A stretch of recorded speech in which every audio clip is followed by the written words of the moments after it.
ராஜாக்களின் முதலாம் புஸ்தகம் 14ஆம் அதிகாரம். அக்காலத்திலே யெரொபெயாமின் குமாரனாகிய அபியா வியாதியில் விழுந்தான். அப்பொழுது யெரொபெயாம் தன் மனைவியை பார்த்து, நீ எழுந்து, நீ யெரொபெயாமின் மனைவி என்று ஒருவரும் அறியாதபடிக்கு வேஷம் மாறி சீலோவுக்கு போ. இந்த ஜனத்தின் மேல் நான் ராஜாவாவேன் என்று என்னோடே சொன்ன தீர்க்கதரிசியாகிய அகியா அங்கே இருக்கிறான்.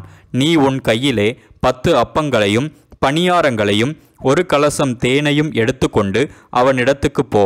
பிள்ளைக்கு சம்பவிக்கப் போகிறது இன்னதென்று அவன் உனக்கு அறிவிப்பான் என்றான். அப்படியே யெரொபெயாமின் மனைவி செய்தாள். அவள் எழுந்து சீலோவுக்கு போய் அகியாவின் வீட்டிற்குள் பிரவேசித்தாள். அகியாவோ முதிர் வயதானதினால் அவன் கண்கள் மங்களடைந்து பார்க்கக்கூடாதிருந்தான். கர்த்தர் அகியாவினிடத்தில், இதோ யெரொபெயாமின் மனைவி வியாதியாயிருக்கிற தன் குமாரனுக்காக உன்னை ஒரு விசேஷம் கேட்க வருகிறாள். நீ அவளுக்கு இன்ன பிரகாரமாக சொல்ல வேண்டும். அவள் உட்பிரவேசிக்கிற போது தன்னை அந்நிய ஸ்திரீயாக காண்பிப்பாள் என்றார். ஆகையால் வாசற்படிக்குள் பிரவேசிக்கும் அவளுடைய நடையின் சத்தத்தை அகியா கேட்டவுடனே அவன், யெரொபெயாமின் மனைவியே, உள்ளே வா, உன்னை அந்நிய ஸ்திரீயாக காண்பிக்கிறதென்ன? துக்க செய்தியை உனக்கு அறிவிக்க நான் அனுப்பப்பட்டேன். நீ போய் யெரொபெயாமை நோக்கி, இஸ்ரவேலின் தேவனாகிய கர்த்தர் சொல்லுகிறது என்னவென்றால், ஜனத்தினின்று உன்னை நான் உயர்த்தி உன்னை இஸ்ரவேல் என்னும் என் ஜனத்தின் மேல் அதிபதியாக வைத்தேன்.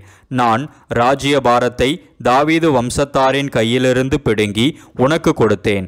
ஆனாலும் என் கற்பனைகளை கைக்கொண்டு என் பார்வைக்கு செம்மையானதையே செய்ய தன் முழு இருதயத்தோடும் என்னை பின்பற்றின என் தாசனாகிய தாவீதைப் போல நீ இராமல் உனக்கு முன்னிருந்த எல்லாரை பார்க்கிலும் பொல்லாப்பு செய்தாய்.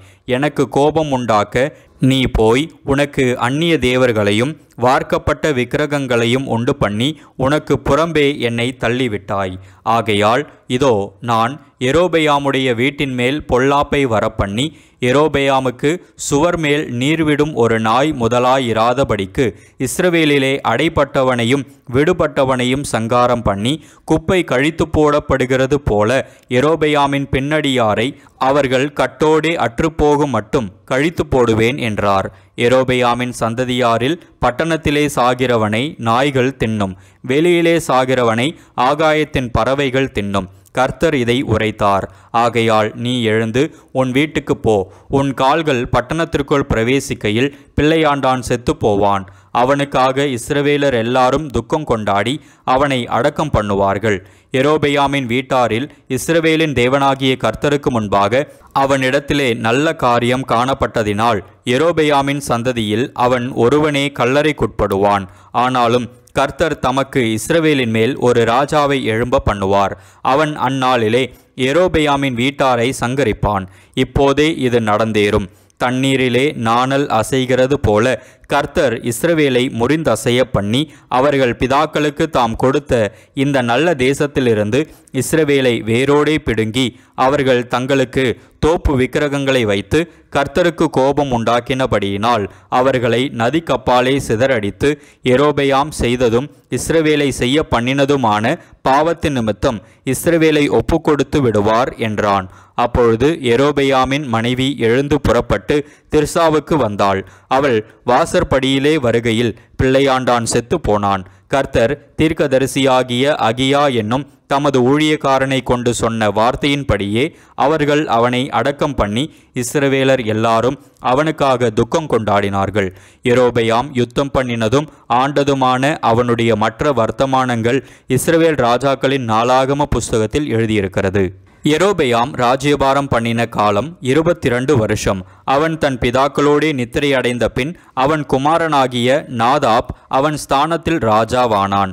சாலமோனின் குமாரனாகிய ரெகொபெயாம் யூதாவிலே ராஜ்யபாரம் பண்ணினான். ரெகொபெயாம் ராஜாவாகிற போது 41 வயதாயிருந்து கர்த்தர் தம்முடைய நாமம் விளங்கும்படி இஸ்ரவேல் கோத்திரங்களிலெல்லாம் தெரிந்து கொண்ட நகரமாகிய எருசலேமிலே 17 வருஷம் ராஜ்யபாரம் பண்ணினான். அம்மோன் ஜாதியான அவனுடைய தாயின் பேர் நாமாள். யூதா ஜனங்கள் கர்த்தரின் பார்வைக்கு பொல்லாப்பானதை செய்து தாங்கள் செய்து வருகிற தங்களுடைய பாவங்களினால் தங்கள் பிதாக்கள் செய்த எல்லாவற்றை பார்க்கிலும் அவருக்கு அதிக எரிச்சலை மூட்டினார்கள்.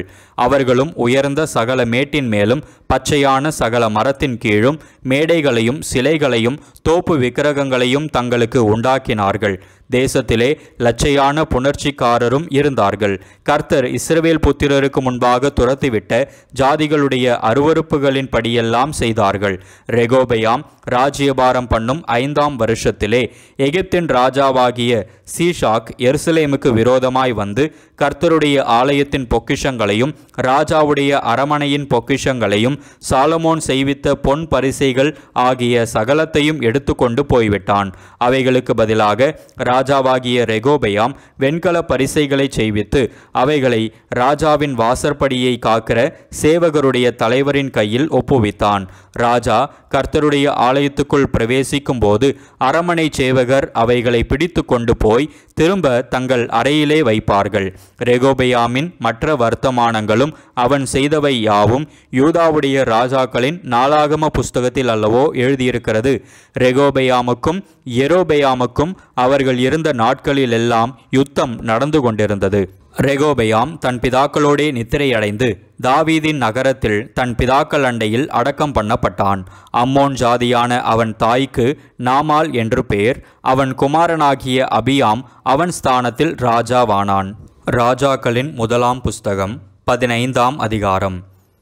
நேபாத்தின் குமாரனாகிய யெரொபெயாம் என்னும் ராஜாவின் 18ஆம் வருஷத்திலே அபியாம் யூதாவின் மேல் ராஜாவாகி 3 வருஷம் எருசலேமில் ராஜ்யபாரம் பண்ணினான். அப்சலோமின் குமாரத்தியாகிய அவனுடைய தாயின் பேர் மாகாள். தன் தகப்பன் தனக்கு முன் செய்த எல்லா பாவங்களிலும் அவன் நடந்தான். அவன் இருதயம் அவன் தகப்பனாகிய தாவீதின் இருதயத்தைப் போல் தன் தேவனாகிய கர்த்தருக்கு முன்பாக உத்தமமாயிருக்கவில்லை. ஆனாலும் தாவீது நிமித்தம் அவனுடைய தேவனாகிய கர்த்தர் அவனுக்கு பிற்பாடு அவன் குமாரனை எழும்ப பண்ணுகிறதினாலும் எருசலேமை நிலைநிறுத்துகிறதினாலும் அவனுக்கு எருசலேமில் ஒரு விளக்கை கட்டளையிட்டு வந்தார். தாவீது ஏத்தியனாகிய உரியாவின் சங்கதி ஒன்று தவிர கர்த்தர் தனக்கு கட்டளையிட்டதிலே தான் உயிரோடு இருந்த நாளெல்லாம் ஒன்றையும் விட்டு விலகாமல் அவர் பார்வைக்கு செம்மையானதை செய்து வந்தான். ரெகோபெயாமுக்கும் யெரொபெயாமுக்கும் அவர்கள் இருந்த நாட்களில் எல்லாம் யுத்தம் நடந்து கொண்டிருந்தது. அபியாமின் மற்ற வர்த்தமானங்களும் அவன் செய்தவை யாவும் யூதாவுடைய ராஜாக்களின் நாளாகம புஸ்தகத்தில் அல்லவோ எழுதியிருக்கிறது. அபியாமுக்கும் யெரொபெயாமுக்கும் யுத்தம் நடந்து கொண்டிருந்தது. அபியாம் தன் பிதாக்களோடு நித்திரையடைந்த பின் அவனை தாவீதின் நகரத்தில் அடக்கம் பண்ணினார்கள். அவன் குமாரனாகிய ஆசா அவன் ஸ்தானத்தில் ராஜாவானான். இஸ்ரவேலின் ராஜாவாகிய யெரொபெயாமின் 20ஆம் வருஷத்திலே ஆசா யூதாவின் மேல் ராஜாவாகி 41 வருஷம் எருசலேமில் ராஜ்யபாரம் பண்ணினான். அப்சலோமின் குமாரத்தியாகிய அவனுடைய தாயின் பேர் மாகாள். ஆசா தன் தகப்பனாகிய தாவீதை போல் கர்த்தரின் பார்வைக்கு செம்மையானதை செய்தான். அவன் லட்சையான புணர்ச்சிக்காரரை தேசத்திலிருந்து அகற்றி தன் பிதாக்கள் உண்டு பண்ணின நரகலான விக்கிரகங்களை எல்லாம் விலக்கி தோப்பிலே அருவருப்பான விக்கிரகத்தை உண்டு பண்ணின தன் தாயாகிய மாகாளையும் ராஜாத்தியாயிராதபடிக்கு விலக்கிவிட்டான். அவளுடைய விக்கிரகத்தையும் ஆசா நிர்மூலமாக்கி கீதரோன் ஆற்றண்டையிலே சுட்டெரித்து போட்டான். மேடைகளோ தகர்க்கப்படவில்லை. ஆனாலும் ஆசா உயிரோடு இருந்த நாளெல்லாம் அவன் இருதயம் கர்த்தரோடே உத்தமமாயிருந்தது. தன் தகப்பனும் தானும் பரிசுத்தப்படுத்தும்படி நேர்ந்து கொண்ட வெள்ளியையும் பொன்னையும் பனிமுட்டுகளையும் அவன் கர்த்தருடைய ஆலயத்திலே கொண்டு வந்தான். ஆசாவுக்கும் இஸ்ரவேலின் ராஜாவாகிய பாஷாவுக்கும் அவர்களுடைய நாட்களெல்லாம் யுத்தம் நடந்து கொண்டிருந்தது. ஒருவரும் யூதாவின் ராஜாவாகிய ஆசாவின் இடத்தில் போக்குவரத்தாயிராதபடிக்கு இஸ்ரவேலின் ராஜாவாகிய பாஷா யூதாவுக்கு விரோதமாக வந்து ராமாவை கட்டினான். அப்பொழுது ஆசா கர்த்தருடைய ஆலயத்தின் பொக்கிஷங்களில் மீதியான எல்லா வெள்ளியையும் பொன்னையும் ராஜாவின் அரமனையின் பொக்கிஷங்களையும் எடுத்து அவைகளை தன் ஊழியக்காரர் கையிலே தமஸ்குவில் வாசமாயிருக்கிற எசியோனின் மகனாகிய தப்ரிமோனின் குமாரன் பெனாதாத் என்னும் சீரியாவின் ராஜாவுக்கு கொடுத்தனுப்பி எனக்கும் உமக்கும் என் தகப்பனுக்கும் உம்முடைய தகப்பனுக்கும் உடன்படிக்கை உண்டே. இதோ உமக்கு வெகுமதியாய் வெள்ளியையும் பொன்னையும் அனுப்புகிறேன். இஸ்ரவேலின் ராஜாவாகிய பாஷா என்னை விட்டு விலகி போகும்படிக்கு நீர் வந்து அவனோடு செய்த உடன்படிக்கையை தள்ளி போடும் என்று சொல்லச் சொன்னான். பெனாதாத் ராஜாவாகிய ஆசாவுக்கு செவி கொடுத்து தனக்கு உண்டான சேனாபதிகளை இஸ்ரவேலின் பட்டணங்களுக்கு விரோதமாக அனுப்பி ஈயோனையும் தானையும் பெத்மாக்கா என்னும் ஆபேலையும் கின்னரோத் அனைத்தையும் நப்தலியின் முழு தேசத்தோடும் கூட முறிய அடித்தான். பாஷா அதை கேட்டபோது ராமாவை கட்டுகிறதை விட்டு திர்சாவில் இருந்து விட்டான். அப்பொழுது ராஜாவாகிய ஆசா யூதா எங்கும் ஒருவரும் தப்பாமல் எல்லாரும் போய் பாஷா கட்டின ராமாவின் கற்களையும் அதன் மரங்களையும் எடுத்து வர பறைமுறை இடுவித்து அவைகளினால் பென்யமீன் கோத்திரத்திலுள்ள கேபாவையும் மிஸ்பாவையும் கட்டினான். ஆசாவின் மற்ற எல்லா வர்த்தமானங்களும் அவனுடைய எல்லா வல்லமையும் அவன் செய்தவை யாவும் அவன் கட்டின பட்டணங்களின் வரலாறும் யூதாவுடைய ராஜாக்களின் நாளாகம புஸ்தகத்தில் அல்லவோ எழுதியிருக்கிறது. அவன் முதிர் வயதான காலத்தில் அவனுடைய கால்களில் வியாதி கண்டிருந்தது. ஆசா தன் பிதாக்களோடே நித்திரையடைந்த பின் தன் தகப்பனாகிய தாவீதின் நகரத்திலே தன் பிதாக்கள் அண்டையில் அடக்கம் பண்ணப்பட்டான். அவன் குமாரனாகிய யோசபாத் அவன் ஸ்தானத்திலே ராஜாவானான். யூதாவின் ராஜாவாகிய ஆசாவின் 2ஆம் வருஷத்திலே யெரொபெயாமின் குமாரனாகிய நாதாப் இஸ்ரவேலின் மேல் ராஜாவாகி 2 வருஷம் இஸ்ரவேலின் மேல் ராஜ்யபாரம் பண்ணினான். அவன் கர்த்தருடைய பார்வைக்கு பொல்லாப்பானதை செய்து தன் தகப்பன் வழியிலும் அவன் இஸ்ரவேலை பாவம் செய்ய பண்ணின அவனுடைய பாவத்திலும் நடந்தான். இசக்கார் வம்சத்தான் ஆகிய அகியாவின் குமாரனான பாஷா அவனுக்கு விரோதமாய் கட்டுப்பாடு பண்ணி நாதாபும் இஸ்ரவேல் அனைத்தும் பெலிஸ்தருக்கு இருந்த கிபெத்தோனை முற்றுகை போட்டிருக்கையில் பாஷா அவனை கிபெத்தோனிலே வெட்டி போட்டான். பாஷா யூதாவின் ராஜாவாகிய ஆசாவின் 3ஆம் வருஷத்திலே அவனை கொன்று போட்ட பின் அவன் ஸ்தானத்தில் ராஜாவானான். அப்பொழுது யெரொபெயாம் செய்ததும் இஸ்ரவேலை செய்ய பண்ணினதுமான பாவங்களின் நிமித்தமும் அவன் இஸ்ரவேலின் தேவனாகிய கர்த்தருக்கு உண்டாக்கின கோபத்து நிமித்தமும் கர்த்தர் சீலோனியனான அகியா என்னும் தமது ஊழியக்காரனை கொண்டு சொல்லியிருந்த வார்த்தையின்படியே அவன் ராஜாவான பின் அவன் யெரொபெயாமின் வீட்டாரை எல்லாம் வெட்டி போட்டான். யெரொபெயாமுக்கு இருந்த சுவாசமுள்ளதொன்றையும் அவன் அழிக்காமல் விடவில்லை. நாதாபின் மற்ற வர்த்தமானங்களும் அவன் செய்தவை யாவும் இஸ்ரவேல் ராஜாக்களின் நாளாகம புஸ்தகத்தில் அல்லவோ எழுதியிருக்கிறது. ஆசாவுக்கும் இஸ்ரவேல் ராஜாவாகிய பாஷாவுக்கும் அவர்கள் நாட்களிலெல்லாம் யுத்தம் நடந்து கொண்டிருந்தது. யூதாவின் ராஜாவாகிய ஆசாவின் 3ஆம் வருஷத்திலே அகியாவின் குமாரனாகிய பாஷா இஸ்ரவேல் அனைத்தின் மேலும் திர்சாவிலே ராஜாவாகி 24 வருஷம் ஆண்டு கர்த்தரின் பார்வைக்கு பொல்லாப்பானதை செய்து யெரொபெயாமின் வழியிலும் அவன் இஸ்ரவேலை பாவம் செய்ய பண்ணின அவனுடைய பாவத்திலும் நடந்தான். ராஜாக்களின் 1ஆம் புஸ்தகம் 16ஆம் அதிகாரம்.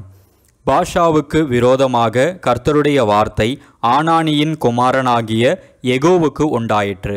அவர், நான் உன்னை தூளிலிருந்து உயர்த்தி உன்னை என் ஜனமாகிய இஸ்ரவேலின் மேல் தலைவனாக வைத்திருக்கையில் நீ யெரொபெயாமின் வழியிலே நடந்து என் ஜனமாகிய இஸ்ரவேல் தங்கள் பாவங்களால் எனக்கு கோபம் உண்டாக்கும்படி அவர்களை பாவம் செய்ய பண்ணுகிறபடியினால் இதோ நான் பாஷாவின் பின்னடியாரையும் அவன் வீட்டாரின் பின்னடியாரையும் அழித்து போட்டு உன் வீட்டை நேபாத்தின் குமாரனாகிய யெரொபெயாமின் வீட்டை போல ஆக்குவேன். பாஷாவின் சந்ததியிலே பட்டணத்தில் சாகிறவனை நாய்கள் தின்னும், வெளியிலே சாகிறவனை ஆகாயத்து பறவைகள் தின்னும் என்றார். பாஷாவின் மற்ற வர்த்தமானங்களும் அவன் செய்ததும் அவனுடைய வல்லமையும் இஸ்ரவேல் ராஜாக்களின் நாளாகம புஸ்தகத்தில் அல்லவோ எழுதியிருக்கிறது. பாஷா தன் பிதாக்களோடே நித்திரையடைந்து திர்சாவில் அடக்கம் பண்ணப்பட்டான். அவன் குமாரனாகிய ஏலா அவன் ஸ்தானத்தில் ராஜாவானான். பாஷா தன் கைகளின் செய்கையால் கர்த்தருக்கு கோபம் உண்டாக்கி அவர் பார்வைக்கு செய்த எல்லா பொல்லாப்பின் நிமித்தமும் அவன் யெரொபெயாமின் வீட்டாரை வெட்டி போட்டது நிமித்தமும் இவர்களைப் போல் ஆவான் என்று அவனுக்கும் அவன் வீட்டுக்கும் விரோதமாக ஆனானியின் குமாரனாகிய யெகூ என்னும் தீர்க்கதரிசியினால் கர்த்தருடைய வார்த்தை பின்னும் உண்டாயிற்று. யூதாவின் ராஜாவான ஆசாவின் 26ஆம் வருஷத்திலே பாஷாவின் குமாரனாகிய ஏலா இஸ்ரவேலின் மேல் திர்சாவிலே ராஜாவாகி 2 வருஷம் அரசாண்டான். ரதங்களில் பாதி பங்குக்கு தலைவனாகிய சிம்ரி என்னும் அவன் ஊழியக்காரன் அவனுக்கு விரோதமாய் கட்டுப்பாடு பண்ணி அவன் திர்சாவிலே அவ்விடத்து அரமனை உக்கிரானக்காரனாகிய அர்சாவின் வீட்டிலே குடித்து வெறி கொண்டிருக்கையில் சிம்ரி உள்ளே புகுந்து யூதாவின் ராஜாவாகிய ஆசாவின் 27ஆம் வருஷத்தில் அவனை வெட்டி கொன்று போட்டு அவன் ஸ்தானத்தில் ராஜாவானான். அவன் ராஜாவாகி சிங்காசனத்தின் மேல் உட்கார்ந்த போது அவன் பாஷாவின் வீட்டாரை எல்லாம் வெட்டி போட்டான். அவன் இனத்தாரை ஆகிலும் அவன் சிநேகிதரை ஆகிலும் சுவரில் நீர்விடும் ஒரு நாயை ஆகிலும் அவன் உயிரோடே வைக்கவில்லை. அப்படியே பாஷாவும் அவன் குமாரனாகிய ஏலாவும் தங்கள் வீணான விக்கிரகங்களினாலே இஸ்ரவேலின் தேவனாகிய கர்த்தருக்கு கோபமுண்டாக்கி செய்ததும் இஸ்ரவேலை செய்ய பண்ணினதுமான அவர்களுடைய எல்லா பாவங்களின் நிமித்தமும் கர்த்தர் தீர்க்கதரிசியாகிய யெகூவினால் பாஷாவை குறித்து சொல்லியிருந்த அவருடைய வார்த்தையின்படியே சிம்ரி பாஷாவின் வீட்டாரை எல்லாம் அழித்து போட்டான். ஏலாவின் மற்ற வர்த்தமானங்களும் அவன் செய்தவை யாவும் இஸ்ரவேல் ராஜாக்களின் நாளாகம புஸ்தகத்தில் அல்லவோ எழுதியிருக்கிறது. யூதாவின் ராஜாவாகிய ஆசாவின் 27ஆம் வருஷத்திலே சிம்ரி திர்சாவிலே 7 நாள் ராஜாவாய் இருந்தான். ஜனங்கள் அப்பொழுது பெலிஸ்தருக்கு இருக்கிற கிபெத்தோனுக்கு எதிராக பாளையம் இறங்கி இருந்தார்கள். சிம்ரி கட்டுப்பாடு பண்ணி ராஜாவை கொன்று போட்டான் என்பதை அங்கே பாளையம் இறங்கின ஜனங்கள் கேட்டபோது இஸ்ரவேலர் எல்லாம் அந்நாளிலே தானே பாளையத்திலே படைத்தலைவனாகிய உம்ரியை இஸ்ரவேல் மேல் ராஜாவாக்கினார்கள். அப்பொழுது உம்ரியும் அவனோடே கூட இஸ்ரவேல் அனைத்தும் கிபெத்தோனிலிருந்து வந்து திர்சாவை முற்றுகை போட்டார்கள். பட்டணம் பிடிப்பட்டதை சிம்ரி கண்டபோது அவன் ராஜாவின் வீடாகிய அரமனைக்குள் பிரவேசித்து தான் இருக்கிற ராஜ அரமனையை தீ கொளுத்தி அதிலே செத்தான். அவன் கர்த்தரின் பார்வைக்கு பொல்லாப்பானதை செய்து யெரொபெயாமின் வழியிலும் அவன் இஸ்ரவேலை பாவம் செய்ய பண்ணின அவன் பாவத்திலும் நடந்ததினால் கட்டிக்கொண்ட அவனுடைய பாவங்களின் நிமித்தம் அப்படி நடந்தது. சிம்ரியின் மற்ற வர்த்தமானங்களும் அவன் பண்ணின அவனுடைய கட்டுப்பாடும் இஸ்ரவேல் ராஜாக்களின் நாளாகம புஸ்தகத்தில் அல்லவோ எழுதியிருக்கிறது. அப்பொழுது இஸ்ரவேல் ஜனங்கள் 2 வகுப்பாய் பிரிந்து பாதி ஜனங்கள் கீனாத்தின் குமாரனாகிய திப்னியை ராஜாவாக்க அவனை பின்பற்றினார்கள். பாதி ஜனங்கள் உம்ரியை பின்பற்றினார்கள். ஆனாலும் கீனாத்தின் குமாரனாகிய திப்னியை பின்பற்றின ஜனங்களை பார்க்கிலும் உம்ரியை பின்பற்றின ஜனங்கள் பலத்து போனார்கள். திப்னி செத்து போனான், உம்ரி அரசாண்டான். யூதாவின் ராஜாவாகிய ஆசாவின் 31ஆம் வருஷத்தில் உம்ரி இஸ்ரவேல் மேல் ராஜாவாகி 12 வருஷம் ராஜ்யபாரம் பண்ணினான். அவன் திர்சாவிலே 6 வருஷம் அரசாண்டு பின்பு சேமேரின் கையிலிருந்து சமாரியா மலையை 2 தாலந்து வெள்ளிக்கு வாங்கி அந்த மலையின் மேல் ஒரு பட்டணத்தை கட்டி அதற்கு மலையினுடைய எஜமானாயிருந்த சேமேருடைய பேரின்படியே சமாரியா என்னும் பெயரை தரித்தான். உம்ரி கர்த்தரின் பார்வைக்கு பொல்லாப்பானதை செய்து தனக்கு முன்னிருந்த எல்லாரை பார்க்கிலும் கேடாய் நடந்து நேபாத்தின் குமாரனாகிய யெரொபெயாமின் சகல வழியிலும் இஸ்ரவேலின் தேவனாகிய கர்த்தருக்கு தங்கள் வீணான விக்கிரகங்களாலே கோபம் மூட்டும்படியாய் இஸ்ரவேலை பாவம் செய்ய பண்ணின அவனுடைய பாவங்களிலும் நடந்தான். உம்ரி செய்த அவனுடைய மற்ற வர்த்தமானங்களும் அவன் காண்பித்த வல்லமையும் இஸ்ரவேல் ராஜாக்களின் நாளாகம புஸ்தகத்தில் அல்லவோ எழுதியிருக்கிறது. உம்ரி தன் பிதாக்களோடே நித்திரையடைந்து சமாரியாவிலே அடக்கம் பண்ணப்பட்டான். அவன் குமாரனாகிய ஆகாப் அவன் ஸ்தானத்தில் ராஜாவானான். யூதாவின் ராஜாவாகிய ஆசாவின் 38ஆம் வருஷத்தில் உம்ரியின் குமாரனாகிய ஆகாப் இஸ்ரவேலின் மேல் ராஜாவாகி சமாரியாவில் இஸ்ரவேலின் மேல் 22 வருஷம் ராஜ்யபாரம் பண்ணினான். உம்ரியின் குமாரனாகிய ஆகாப் தனக்கு முன்னிருந்த எல்லாரை பார்க்கிலும் கர்த்தரின் பார்வைக்கு பொல்லாப்பானதை செய்தான். நேபாத்தின் குமாரனாகிய யெரொபெயாமின் பாவங்களில் நடப்பது அவனுக்கு கொஞ்ச காரியம் என்று நினைத்தாற்போல் அவன் சீதோனியரின் ராஜாவாகிய ஏத் பாகாலின் குமாரத்தி ஏசபேலை விவாகம் பண்ணினதும் அல்லாமல் அவன் போய் பாகாலையும் சேவித்து அதை பணிந்து கொண்டு தான் சமாரியாவிலே கட்டின பாகாலின் கோவிலில் பாகாலுக்கு பலிபீடத்தை எடுப்பித்தான். ஆகாப் ஒரு விக்கிரக தோப்பையும் வைத்து இஸ்ரவேலின் தேவனாகிய கர்த்தருக்கு கோபம் உண்டாக்கும்படிக்கு தனக்கு முன்னிருந்த இஸ்ரவேலின் ராஜாக்கள் எல்லாம் செய்ததை பார்க்கிலும் அதிகமாய் செய்து வந்தான். அவன் நாட்களிலே பெத்தேல் ஊரானாகிய ஈயேல் எரிகோவை கட்டினான். கர்த்தர் நூனின் குமாரனாகிய யோசுவாவை கொண்டு சொல்லியிருந்த வார்த்தையின்படியே அவன் அதன் அஸ்திபாரத்தை போடுகிற போது அபிராம் என்னும் தன் மூத்த குமாரனையும் அதன் வாசல்களை வைக்கிற போது செகூப் என்னும் தன் இளைய குமாரனையும் சாக கொடுத்தான்.